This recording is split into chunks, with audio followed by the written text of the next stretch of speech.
नमस्कार, NaukingNews.com में आपका स्वागत है। पंजशीर, तालिबान, तरह तरह की खबरें आप पढ़ रहे होंगे और आपको लग रहा होगा कि अब तालिबान जो है, देखिए 15-20 दिन पहले तक, 10 दिन पहले तक, 5 दिन पहले तक भी लग रहा था कि तालिबान की किस्मत खुल गई है। अमेरिका उनको थाली में सजा के एक देश का राजपाट दे के चला गया। अमेरिका ने उनको राजा बनाने की शुरू से कोशिश की है। इस वीडियो में भी आप समझेंगे, पहले भी मैंने वीडियो बनाए हैं, और वो रास्ते लग करके चला गया।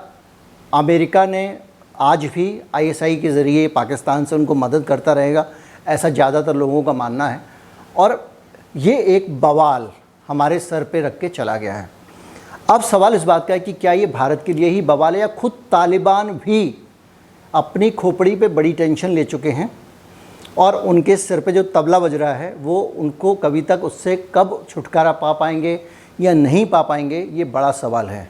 उनके सर पे जो तबला बज रहा है वो तबला पंजशीर नहीं है। उनके सर पे जो तबला है, बहुत सारे तबले हैं, बहुत सारे हाथ तबला बजा रहे हैं, और उसके बीच में से तालिबान को अपने सर्वाइवल का रास्ता खोजना है। लड़ाई लड़ना, गन उठाना, किसी को मार देना, कहीं कब्ज़ा कर लेना एक अलग बात है। सुसाइड बम्बर से बम करा के किसी को उड़ा देना भी अलग बात है। लेकिन सत्ता पे पहुंचने के बाद सत्ता पे कायम रहना एकदम अलग विद्या है, एक अलग ज्ञान है, जिसके बारे में तालिबान को अभी तक कुछ नहीं पता है। और बैठने से पहले ही वो अमेरिका की लाख कोशिशों, समर्थनों, इमरान खान के समर्थनों और बहुत सारे दुनिया के शुभचिंतकों के बावजूद अभी भी स्थापित नहीं हो पा रहे हैं, बैठ नहीं पा रहे हैं। इस बारे में मैं बात करूंगा, आपको बताऊंगा कि तालिबान की कहाँ जाके कृपा अटकी हुई है। कहीं मत जाइए, चैनल को सब्सक्राइब कर लीजिए, फिर लौटते हैं।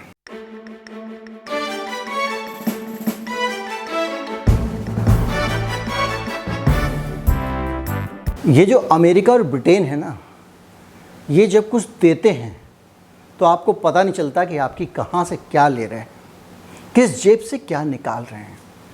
आपको मैं थोड़ा सा पीछे ले जाना चाहूँगा, उसके बाद हम आ जाएंगे।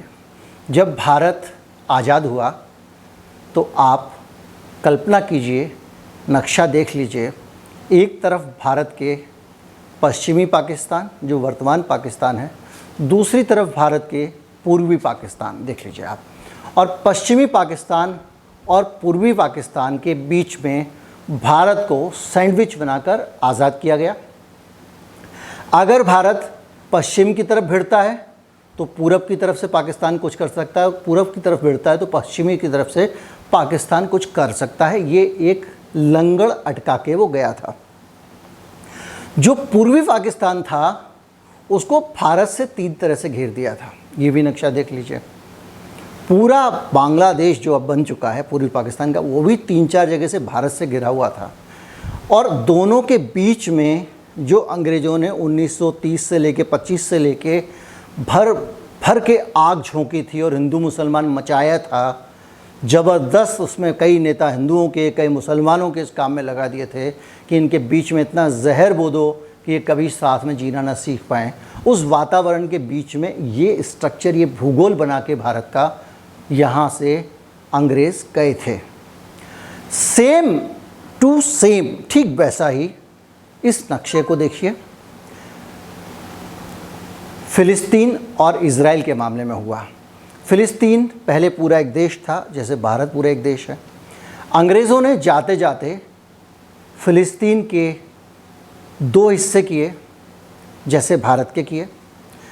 एक हिस्सा जो था इज़राइल वाला, उसको 3 तरफ से टुकड़ों में दिया और फ़िलिस्तीन को बीच में घेर दिया, सैंडविच बना दिया, ठीक वैसे जैसे भारत को बना दिया। उल्टा सिर्फ इतना हुआ कि वहाँ पे इज़राइल को वो सपोर्ट करते रहे और इज़राइल ने धीरे धीरे करके फ़िलिस्तीन को समेट दिया। भारत में अंग्रेज़ों का ये सपना पूरा नहीं हो पाया। चाहते तो वो भी रहे होंगे कि कुछ समय बाद चिकन नेक जो है वहाँ से वो उधर पूरा नॉर्थ ईस्ट बांग्लादेश अपने कब्ज़े में ले लेगा। लेकिन अंग्रेज़ों को नहीं पता था कि हमारे लोग उनके भी पिताजी हैं और बांग्लादेश को अलग देश ही बना दिया। टेंशन ही ख़त्म।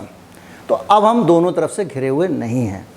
उधर फ़िलिस्तीन घिरता चला जा रहा है। ये एक आपको बता रहा हूँ उदाहरण कि 2 देशों को किस तरह से कांटा अटका के अंग्रेज़ गए थे। आज़ाद तो कर गए थे, लेकिन टेंशन दे गए थे, दूसरी हिंदू मुसलमान की टेंशन दे गए थे, जो आज तक भारत झेल रहा है। पूरी दुनिया में जितनी बुराइयां और जितनी गालियां मुसलमानों को पड़ रही हैं उसमें 90% जिम्मेदार हमारा हमसाया मुल्क है पाकिस्तान।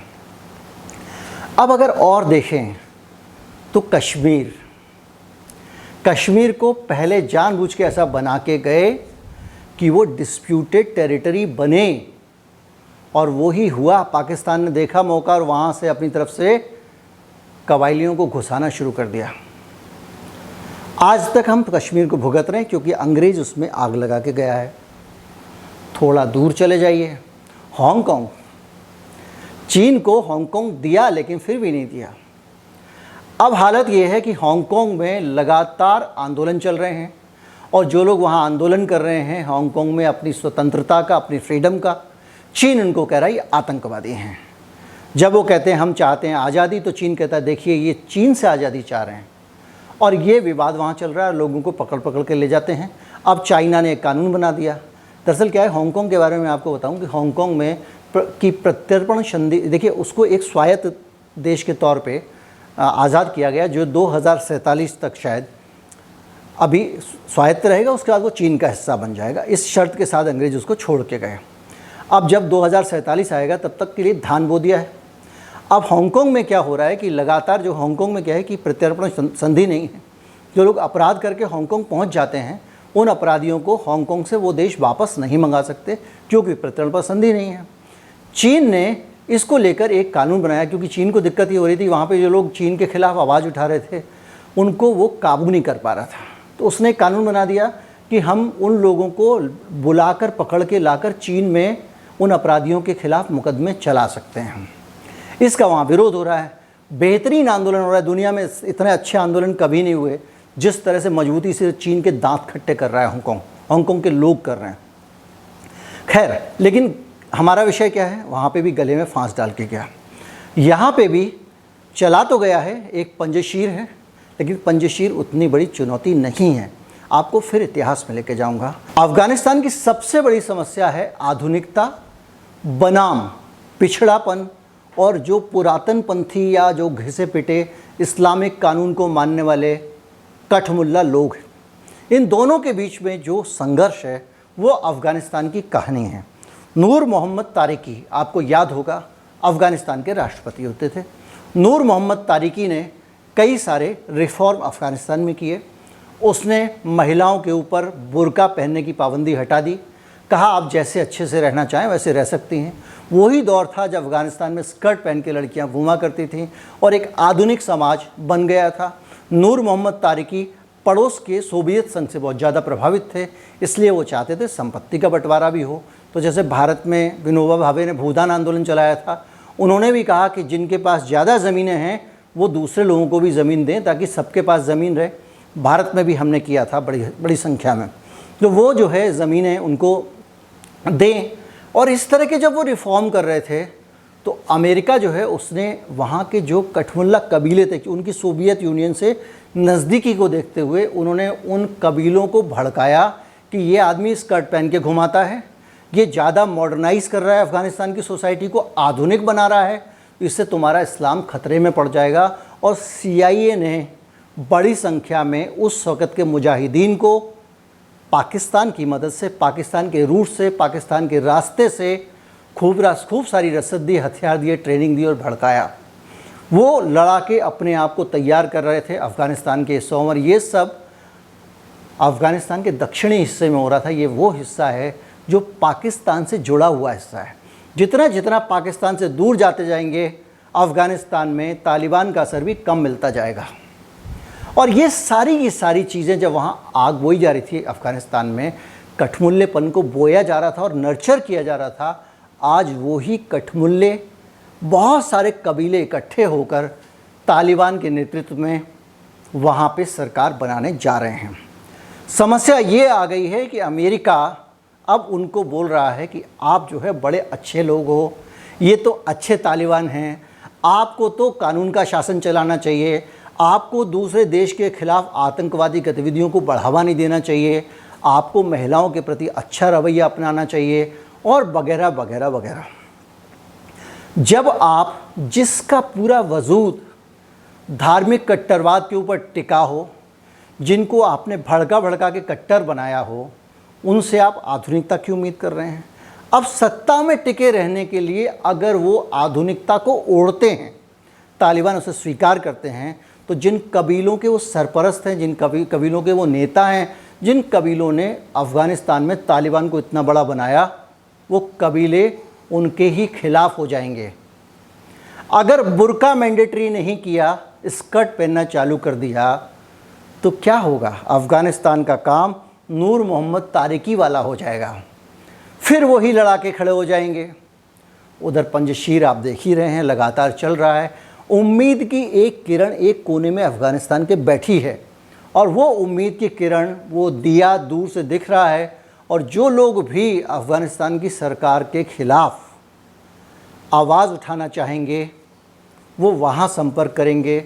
जो अफ़गानिस्तान की सरकार बदलना चाहेंगे, वो वहाँ संपर्क करेंगे।